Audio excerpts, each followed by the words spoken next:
Bueno, 3 minutitos también de Disclosure, que es una dueto inglés de electropop, muy jovial y fresco, como lo acabamos de escuchar. Perdón, la canción anterior del grupo llamado Fly Facility se llamaba Crave You, y esta de Disclosure se llama White Noise, uno de sus grandes hits en Inglaterra, un grupo bastante recomendable si lo que les gustan es el electropop y electro indie. Y bueno, pues con esto le doy la bienvenida a nuestro experto en economía, César Iglesias, y su sección Ecomunica. ¿Qué tal, César? ¿Cómo estás? Muy bien, Ulises, muy buenas noches a todos. ¿Cómo le va? Muy bien, aquí esperando tu tema de hoy. Y bueno, pues también con respecto a la mesa política del jueves pasado, pues muchas cosas pendientes y temas por discutir, algunos disensos, obviamente ya tenemos ocasión, pero también nos traes hoy un tema bastante importante, ¿no? Sí, claro. Pues vamos a hablar un poquito acerca de el estancamiento de la economía en México y esta percepción que han empezado a generar ya los economistas como una línea, como digamos la línea a seguir que el gobierno federal busca imponer dentro de la percepción mexicana, que tiene que ver con que la economía mexicana está estancada justo debido a los problemas que está generándose en el mercado mundial, específicamente en Estados Unidos, y que la economía estadounidense no ha sido reactivada, y justo esto, al tener un lazo totalmente dependiente con la economía mexicana, un lazo completamente, digamos, neurálgico, en donde todas las exportaciones mexicanas, la mayor parte de las exportaciones mexicanas van a parar para allá. Pues entonces eso está generando parte del estancamiento que se combina directamente con esta reforma fiscal que implementaron en este año y que les está resultando un desastre. Quiero desmenuzar esta participación, hacerla punto por punto, porque me parece que hay varias cosas de fondo en esta nueva línea que están intentando las voces de los economistas del Main Street Economics aquí en México imponer esta visión. Uno, eh, en efecto, hay un proceso de estancamiento en la economía norteamericana debido a la crisis mundial que hemos estado viviendo desde el 2008. Hay quienes ya aseguran que no vamos a salir de esta crisis sino después de 25 años, y quizás hay algunos que ya tienen cálculos de 50 años.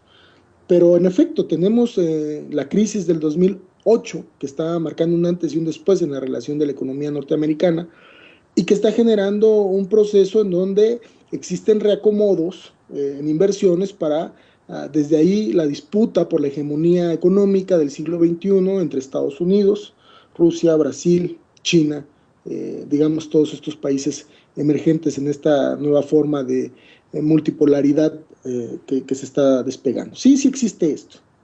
Dos, creo que también existe un lazo totalmente dependiente de México con respecto a Estados Unidos por la forma en cómo se construyó el Tratado de Libre Comercio de América del Norte, esta forma en donde existe no un respeto a la soberanía nacional, no un impulso a la producción nacional, no un impulso hacia el crecimiento nacional, eh, sino más bien la subordinación de la economía a las necesidades de la producción norteamericana, de la economía nacional mexicana.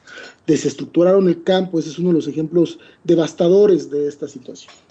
Desde aquí entonces podemos observar que tres, tenemos alrededor desde 1982 más de 30 años, 32 años obedeciendo al pie de la letra los dictados que marca el consenso de Washington, que así se denominó después en la década de los 90, que marca el consenso de Washington, pero que empezó con el Fondo Monetario Internacional y el Banco Mundial para la reestructuración de la economía mexicana. Y aquí hay un dato muy importante, y creo que lo pongo sobre la mesa porque es lo que quiero generar. Si el estancamiento mexicano, como están diciendo los economistas del Main Street, ahora que está tan de boga, se debe digamos, a la recesión que se está provocando en Estados Unidos, porque el presidente Barack Obama no puede o no ha impulsado la economía tal cual se esperaba, es porque finalmente la dependencia que existe en México, a pesar aún de que nosotros somos el país con mayor número de tratados comerciales en el mundo, ¿Por qué tenemos tanta dependencia hacia este país? Justo porque se construyó a partir del neoliberalismo una forma en donde no solo se creía a México como un Estado nacional aislado, sino como parte regional de un proceso para poder golpear, digamos, a las otras economías, pero eso lo hacía Estados Unidos fundamentalmente, pero para poder golpear a las otras economías teníamos que golpear nuestra economía interna para por así desde ahí desarmarnos, digamos, en términos productivos.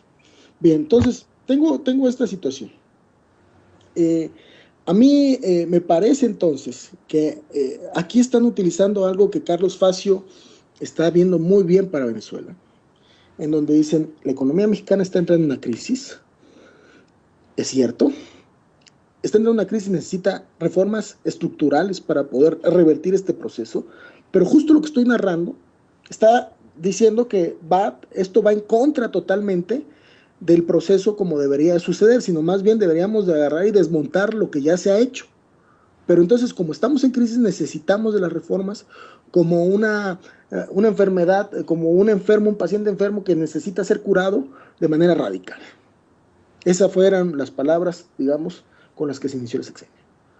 Pero desde aquí también podemos ver que hay una especie de ataque, una doctrina del shock, como dirá Naomi Klein, pero también una especie de ataque, una especie de operación que busca generar una asfixia que justo está provocado por el impacto que va a generar la reforma fiscal, que ya está asfixiando a casi todos los contribuyentes y que va a asfixiar aún más, pero que está diciéndole a los contribuyentes, tenemos que hacerlo porque si no, esta crisis va a generar aún mayores dilemas y estamos complicados porque en Estados Unidos no está generándose lo que se debería generar. O sea, en términos prácticos, la idea es generar temor abajo en los empresarios, temor abajo en los inversionistas, temor abajo también en los pequeños productores y en toda la población en general para aceptar estas reformas que transgreden al Estado Nacional y dejan indefenso a México.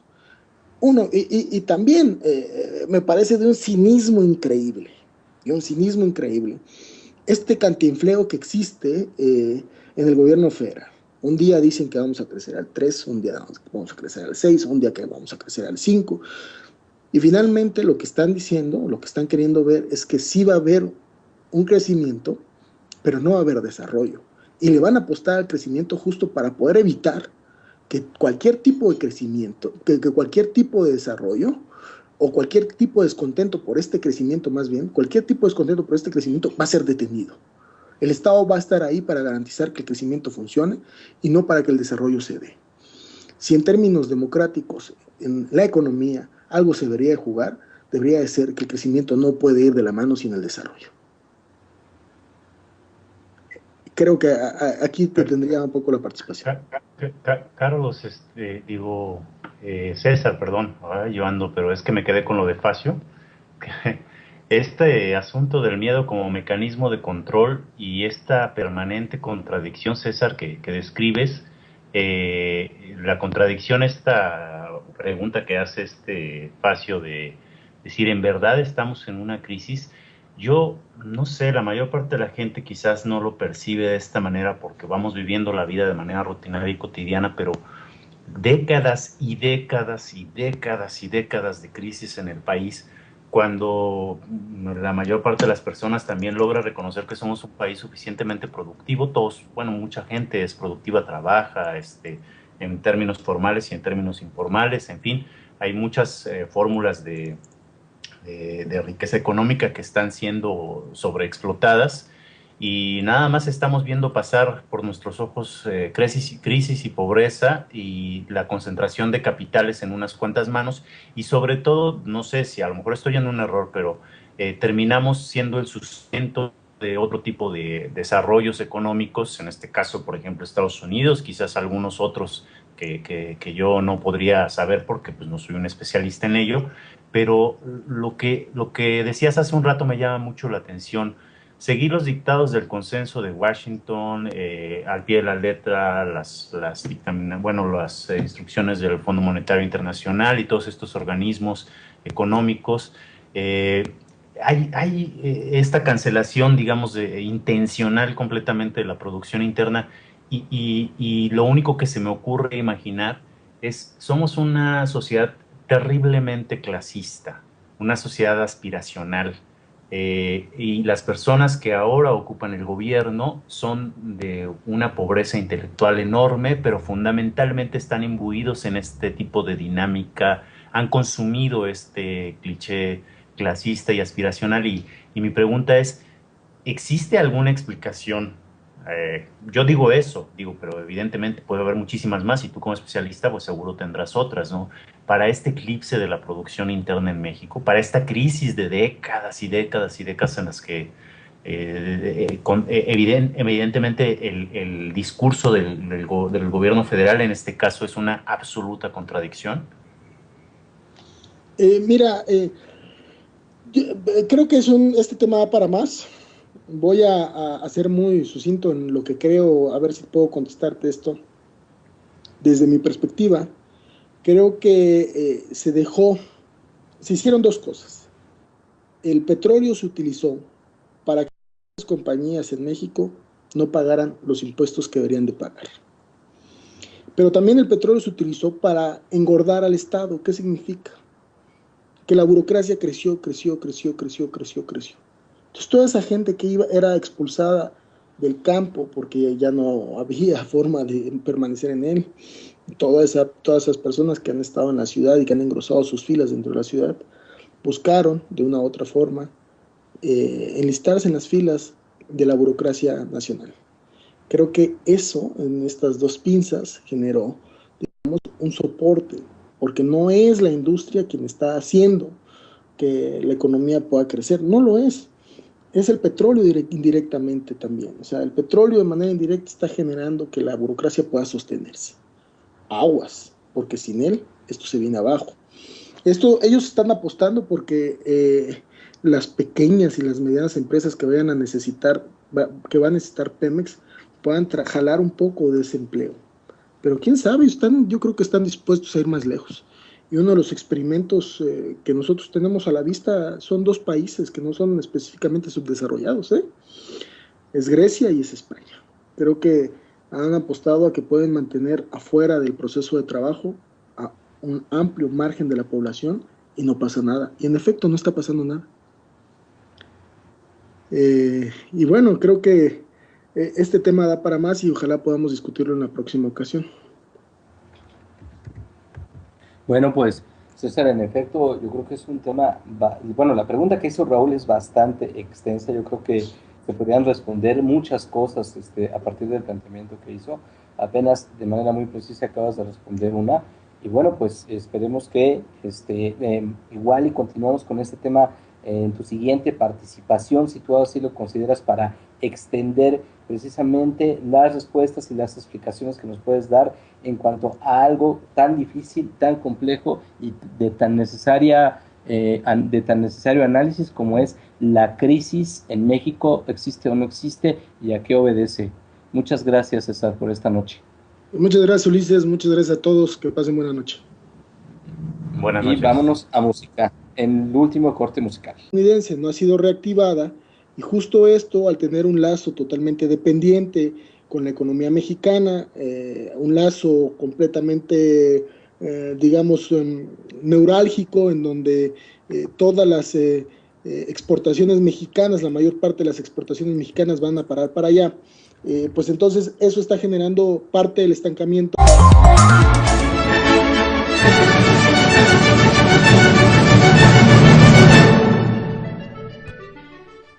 Bueno, 3 minutitos también de Disclosure, que es una dueto inglés de electropop, muy jovial y fresco, como lo acabamos de escuchar. Perdón, la canción anterior del grupo llamado Fly Fast. A todos, ¿cómo le va?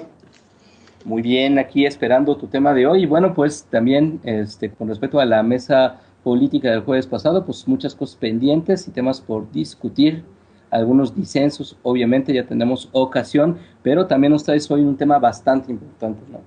Sí, claro, pues vamos a hablar un poquito acerca del estancamiento de la economía en México y esta facility se llama Crave You y esta de Disclosure se llama White Noise, uno de sus grandes hits en Inglaterra, un grupo bastante recomendable si lo que les gustan es el electropop y electro indie. Y bueno, pues con esto le doy la bienvenida a nuestro experto en economía César Iglesias y su sección Ecomunica. ¿Qué tal, César? ¿Cómo estás?